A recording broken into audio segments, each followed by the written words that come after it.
that had she had the answer to birth control, and the answer to birth control was that we could assure that every family would only have 2 children if we let the man have the first child.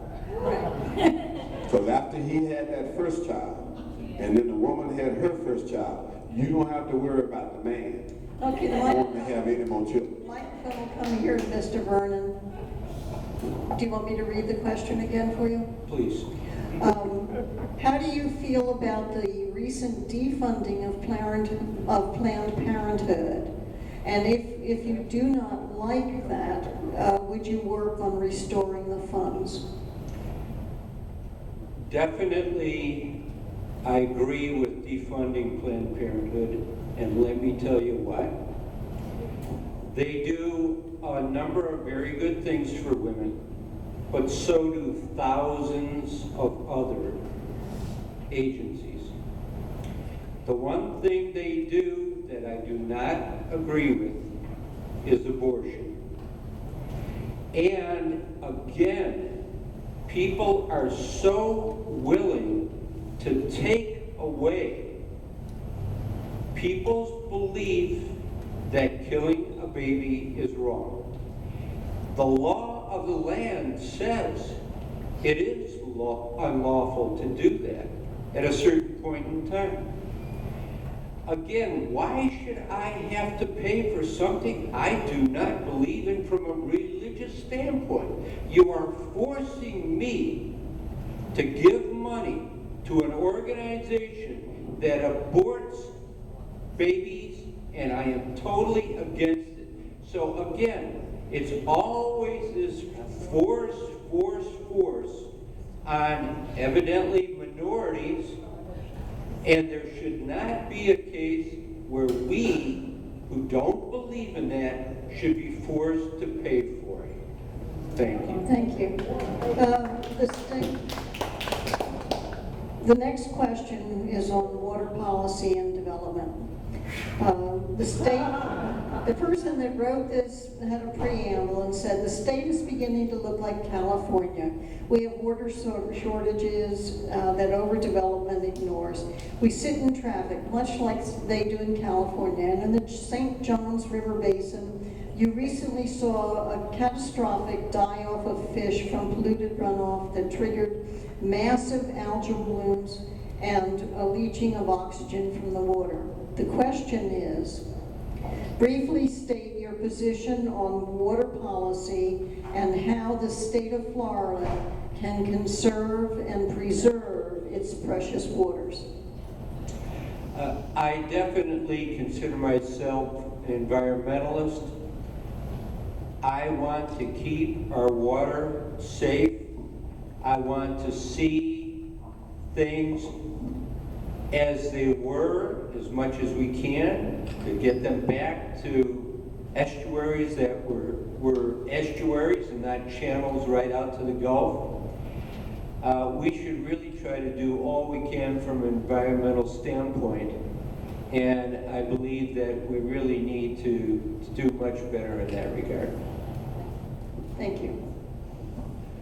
I think that one of the bigger problems that we have with water policy in the state is that we have not come to any kind of an agreement as to where we stand with respect to the use of water and the ability to obtain the water that we need as use increases. You have certain municipalities that have their own water supply. You then have certain counties that are part of consortiums that create water for those particular areas. We had a lawsuit that went on for many years between Georgia and Florida in terms of the use of the water that comes out of the Okefenokee Swamp and how it was being used in Georgia and in Florida, and who was going to have to pay to sustain the Okefenokee Swamp between Florida and Georgia. So we don't really have a coherent policy yet. The only thing that we have come to an agreement about across the state is that the aquifer is fast being used up and being misused by municipal and corporate interests across the state. And so one of the urgent needs that the legislature in the future needs to address is how are we going to craft a policy that makes sense, again, in Perrine as well as in Pensacola. And I don't think that we can craft a policy that just suits what's happening here in Tampa. In fact, to bring it closer to home, part of the problem we have between Manatee County and Sarasota County is that Sarasota County has a tremendous amount of its water that it draws from the Manatee reservoir. And how are we going to deal with that? How are we going to fit that into the policies that need to benefit just the people in this area? And I don't want to talk about the 6 counties that surround District 73, because we just can't create a policy for East Manatee and East Sarasota. We got to do something to help everybody. So the answer is we don't have a policy yet. I'd like to go to Tallahassee to draw that to the forefront, that becomes a matter of priority for the legislature. Thank you. Protecting the environment is a focal point of my campaign, and to be very honest with you, I too agree with Reverend Golden that there's been a lot of corporate and developmental misuse of our environment. And if we want to look at the repercussions of that misuse, we don't need to look to Flint, Michigan. We need to look no further than a little town in southern Manatee County called Talabast.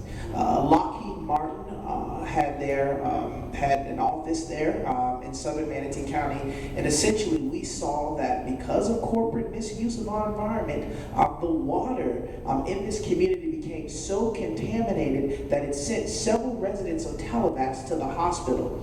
That's a local example.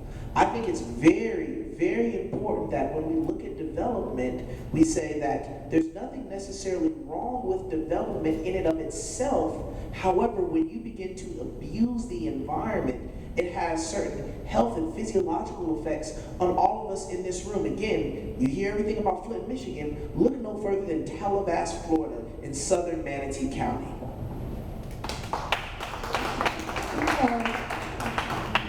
Mr. James, can you say how the state can conserve and preserve its precious waters? Start with honoring Amendment 1. Thank you. I only have 2 more questions. Will you vote for Florida to adopt the Affordable Care Act? Yes or no? No. We see yes. Yes. Okay, the next question is, would you vote down Florida's Stand Your Ground Act? Yes or no? In other words, would you vote it to go off the books? Yes. Yes, see. No, all it is self-defense. Thank you. Well, thank you. I'd like to have you all give the candidates a good round of applause, please.